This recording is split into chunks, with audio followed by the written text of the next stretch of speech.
Did it trouble you recently when the company Qenos effectively was closed down or is being closed down, which, like you, used gas as a raw material to be able to make polyethylene in Australia, which is mission critical, as you call it, for Australia's industry, for Australia's, if you like, self-reliance? It's extremely troubling. First of all, I feel really, really sorry for all of those very well-paid jobs that we are losing in manufacturing in Australia. It also causes an unfortunate domino effect because, there are suppliers who supply to Qenos and there are Qenos customers who buy from Qenos and all get impacted. And, the way manufacturing works in most countries is there's an ecosystem of suppliers because not everybody can do everything. We have an own ecosystem of suppliers and customers of ours. And if any of them get impacted, we all get impacted. So I really hope not to see such news in future. And I'm hoping that the announcement of Minister King is the starting point for a much more sensible gas policy here in this country. But the government has a future made in Australia policy. It's trying to create industry. It's trying to subsidise industry. But you're an industry that already exists in Australia. Isn't it important that through gas policy, through energy policy, through a range of different policies, that businesses such as yours are also protected, that natural advantages you have are not taken away? Absolutely. Look, the future made in Australia policy really excites me. My ask is, let's first take care of the present. If you do not have a manufacturing infrastructure and footprint in the country, it gets very difficult to start something from scratch because you have the trained engineers, you have the infrastructure, you have the experience to manufacture in the country, and then you become an enabler of future manufacturing. And we've been doing this as Orica. We have partners today which are in the battery industry, and we enable them to become successful in Queensland, for example. One of them just got a grant for 400 million to build a new battery materials plant. That's only possible because Orica stepped in to help. So it's critical that we maintain our existing manufacturing infrastructure and then build on it. That's the future of manufacturing in Australia. Okay, because, as I say, the natural competitive advantages that we have in this country, you don't want those lost. You have natural competitive advantages in this country. The problem is if they're taken away, you need to be able to hedge your bets by having operations in other parts of the world. That's absolutely correct. Look, we are a global organization. We operate in 100 countries. I have options. And we've made a couple of major acquisitions in the last couple of years. And both of those major acquisitions, more than 1.5 billion Aussie dollars, that's gone overseas. That's gone to North America. And there's a reason for that, because that market is very attractive for Orica. It's also much more competitive. It's easier for me to get my manufacturing folks, the engineers, the demand, the customers. It's all there and supported by policy. So that's another clear message to say, if the policies are predictable, if the policies are favourable to manufacturing, there will be further investment in Australia.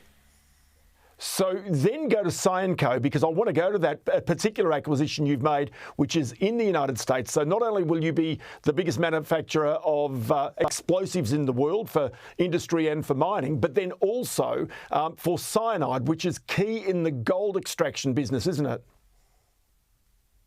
Absolutely. And look, I'm very, very bullish on gold. I mean, not just the fact that gold is at record prices today.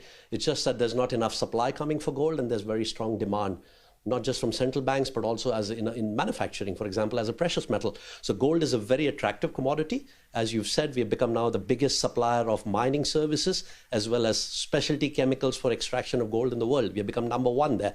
And the fact that we have now access to 2 new assets in North America, which are exposed to very competitive natural gas there. By the way, the gas price in the US that we pay is under 4 Australian dollar equivalent. So that's a very, very competitive place to manufacture. And what do you pay for that gas here in Australia right now? Look, I can't give you my own gas pricing contracts. These are long-term contracts, but just take the reference number of the gas price cap of 12 Aussie dollars. So that's already a 300% increase on what I pay here in, for example, the United States. Okay, so one of the things when you make those acquisitions, you always look at the return on capital. And a lot of people have talked and learned about return on capital with supermarkets in recent times, but you also have to look at that. So the return on capital, given the fact your gas prices are cheaper, given the fact that there's encouragement from government, state and federal in the United States for you to do business, is your return on capital better in America or is it better in Australia? It's far superior in North America, and that's why all the focus that we have spent the last year or so has been in scaling up our business in North America and the growth that brings and the opportunities for growth that come with that.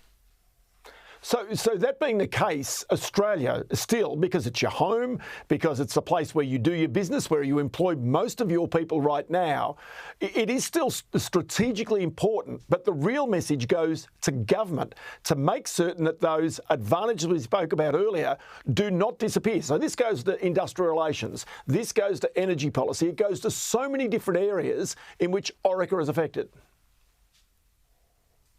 Absolutely. Look, I mean, we are at the forefront of decarbonizing our operations here in Australia. We have the safeguard mechanism. We have been leading in terms of taking down our own carbon dioxide footprint in all the manufacturing facilities we have in Australia. The products we make go into the food industry, they go into the fertilizer industry, they go into the mining industry, they go into the beverage industry. These are critical.